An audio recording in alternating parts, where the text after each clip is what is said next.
Eu mudei a luz de posição, por isso esperemos que assim fique melhor, porque estava-me a enervar quando a luz batia nos meus óculos e fazia reflexo. Eu acho que ainda faz, não faz, quando eu levanto assim a cabeça.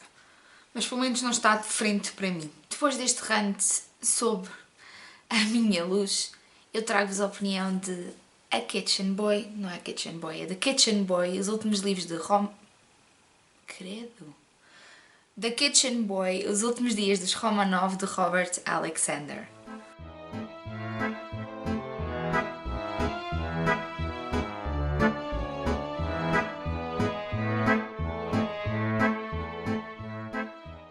Este ano estou muito contente comigo mesma porque tenho lido mais livros do que o ano passado. Urrei! Que era um objetivo e este foi uma releitura.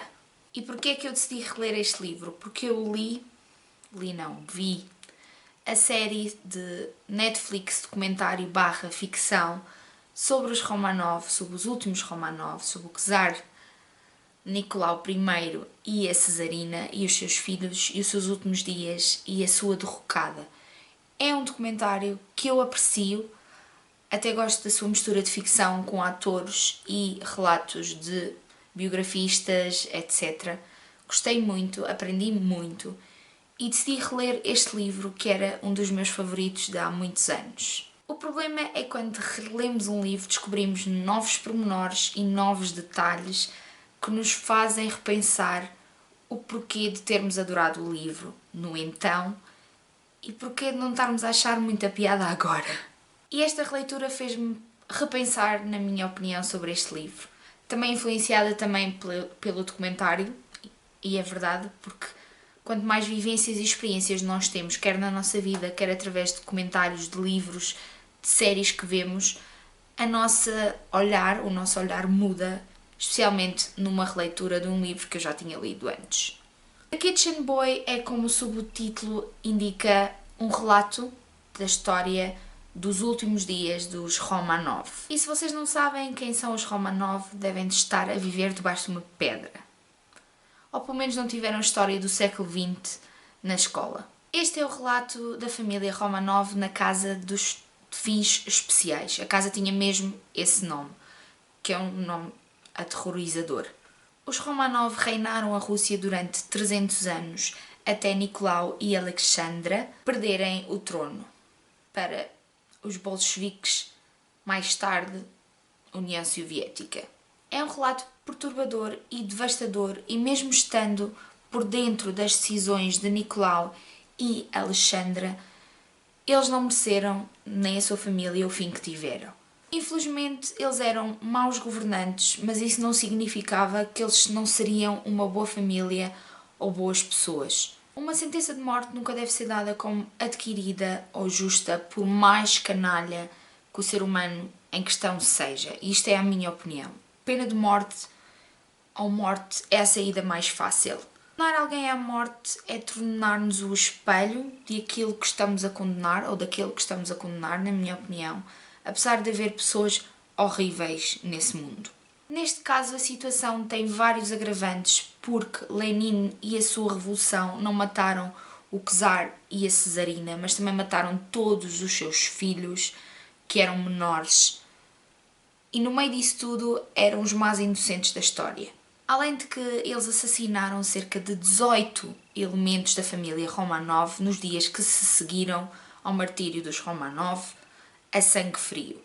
Este livro é escrito em forma de memória e é o velho Lyonka que nos conta a sua história e o seu passado na Casa dos Fins Especiais enquanto era criado dos Romanov.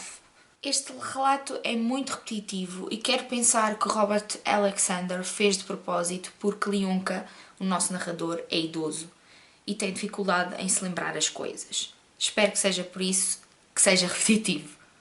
Através dos olhos de Lyonka conhecemos outro lado dos Romanov, o lado de uma família, de um pai extremoso, de uma mãe preocupada e de uns filhos que amavam os pais acima de tudo, de uma verdadeira sensação de família. Apesar de serem os até então mais ricos de toda a Rússia e os ex-soberanos da Rússia. Romanov tinham 5 filhos, sendo 4 filhas saudáveis, mas tinham o único filho homem, que era o herdeiro do trono, sofria de hemofilia, que é uma doença intratável e incurável na altura. Não sei se vocês sabem, mas a hemofilia tem consequências devastadoras, especialmente para uma criança que quer ser ativa, quer correr, quer brincar, devido às suas hemorragias horríveis e dores lacinantes que dá nas articulações de uma criança que só quer ser normal como toda a gente. Isto ainda é mais grave do ponto de vista de hierarquia, considerando que Alexei era o sucessor do pai e os hemofílicos homens morriam muito cedo. As mulheres normalmente não são doentes, as mulheres são sempre portadoras da doença. É uma doença ligada ao sexo e disseminou-se por toda a família real europeia através da geração de Victoria e Albert, porque eles casaram os seus 9 filhos por todas as casas europeias. E como já havia muita consanguinidade, muitas crianças, especialmente homens, nasceram com hemofilia e hemofilia sintomática. Como eu vos disse, as mulheres normalmente são assintomáticas porque são só portadoras. Isto era dramático para as casas reais europeias. Alexei, além de ser um filho adorado, era também o herdeiro de uma dinastia de 300 anos de Romanov. Nesta releitura apercebi-me que o final podia ter sido muito mais bem trabalhado e que a reviravolta na história de Leonka com a neta é demasiado conveniente. O último capítulo e o epílogo parecem pertencer a 2 livros completamente diferentes, e eu só me apercebi isto nesta releitura. O autor tenta criar uma perfeita sintonia entre relatos verídicos ou semi-verídicos e uma revolta fantasiosa na história, mas é demasiado cedo para a reviravolta e ele não deixa pistas suficientes para que isso vá acontecer. A primeira parte, no entanto, continua a ser brilhante, como eu achava que era. É brilhante a descrever as situações do cotidiano dos Romanov, as suas amarguras, os seus sentimentos, a sua esperança de fuga, a sua relação de família. Nós, como leitores, sentimos mesmo o que se passa com aquela família e compartilhamos de todos os sentimentos e emoções com ela. E é doloroso saber que vai acontecer no final, mesmo. Até porque é uma cena horrível. É também importante ver que os bolcheviques que guardavam a casa também tinham sentimentos e começam a demonstrar sentimentos para aqueles humanos que estão a guardar, e isso também torna a história muito humana. Porque infelizmente ou felizmente não somos todos iguais, e dentro dos povos bolcheviques há pessoas que têm compaixão e têm sentimentos por aquela família. Não é um livro que se lê de ânimo leve, porque toda a gente sabe que esta família irá morrer assassinada e parece que estamos a ler o relato de uma pessoa no corredor da morte. Mas pior, porque eles ainda tinham a esperança de que poderiam fugir.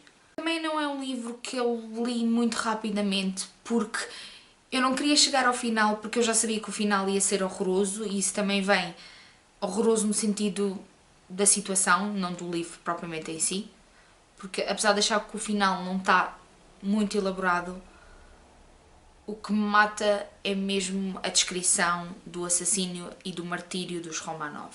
Em suma, este livro foi um dos meus livros favoritos durante muito tempo, eu dei-lhe 5 estrelas, mas agora na releitura apercebi-me que o final devia de ser mais coerente com o início, ou os capítulos do início deviam de ser mais coerentes com os capítulos do final, porque a reviravolta final pareceu-me um bocadinho forçada.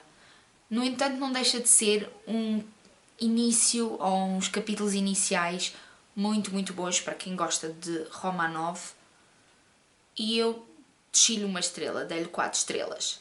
Até porque se vocês quiserem ler um livro que brinca, salvo seja, com esta situação e reviravoltas dos Romanov, eu li há pouco tempo A Esposa Secreta da Gil Paul e acho que o início e o fim estão muito mais coerentes com a reviravolta que ela quis imprimir, porque havia pistas ao longo de todo o livro. E neste livro elas até podiam estar lá, mas eu não as vi nesta segunda releitura. Já leram? Digam-me o que acharam, se costumam reler livros e aperceber-se de coisas novas, por favor digam em baixo e qual foi o livro que releram. E vemos no próximo vídeo. Tchau!